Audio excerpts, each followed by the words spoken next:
Hello YouTube, another different kind of car video. You can't seem to find very much on YouTube about. So this is a 2012 Suzuki Kizashi. My daughter's car was having the typical head gasket type issue, and decided to take it down and see how bad and if it's repairable. So didn't see a whole lot of YouTube videos about this. Obviously, I didn't record the teardown, but if we decide to put this back together, I'll record the assembly, and obviously the removal will be in reverse. But long story short, car was running okay. I presume my daughter didn't say anything about it running hot or anything, and then one day it just started blowing white smoke and quit. Obviously it's raining here a little bit of water getting in the cylinders, but that's the least of this car's problems at the moment. The Suzuki manual says you have to take the engine out to change the head. This video is basically showing you don't. It's a little tricky getting that front cover off. While I'm at it, I'm pulling a bunch of other accessories off too.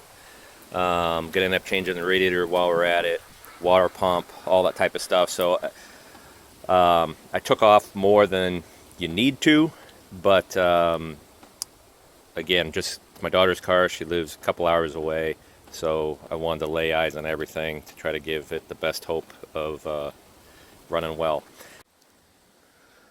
Okay, so I got a straight edge on it here. We're looking at the front of the engine. The exhaust side head is upside down, obviously. Pretty good here. On the intake side, pretty good here.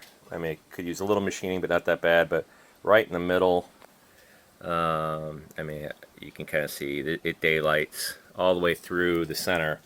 And what I was seeing was almost zero compression on all the cylinders when I first started troubleshooting it. So obviously it's a mess right now. A lot of this is from my Scotch-Brite, just cleaning up stuff, and Scotch-Brite was a little dirty. Again, this is the least of my problems, is cleaning the head right now. So looking at the head flipped over, people talk about when the head warps, you know, it throws the whole cam alignment out and all of that. I'm sure it's possible, and I'm not saying this is perfect by any stretch of the imagination, but it's clearly not as bad as the engine side. So this is obviously just the on top of where the spark plugs sit. And then if you just go on top of the head, again, it's not perfect, but it's not 0.02 either. The other thing I checked was I set it down inside the camshaft valleys on the bearing points. Again, it's not perfect, but it's pretty darn close. If you look at the head design, the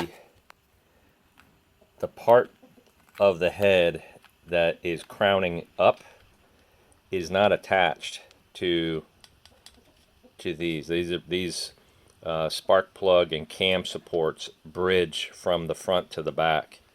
So it's quite possible that the reverse side of the combustion chamber can crown up without really having any impact on the camshaft supports. Again, I'm not saying it doesn't happen, and I'm not saying it's perfect, but it's nowhere near the same problem. And there you can see, sitting underneath my boat, is all the parts that was removed.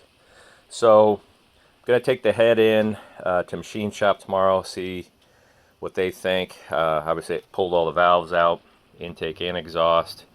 There's rust.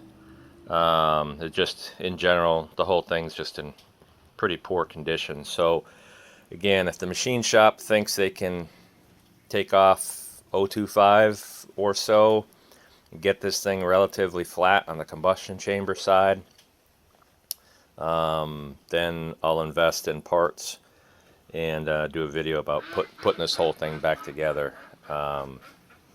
But it was a bear to get out for, I'm guessing, from the overheating. Every single bolt on this thing felt like it was torqued up to like 200 foot-pounds. It was really nuts getting this thing apart.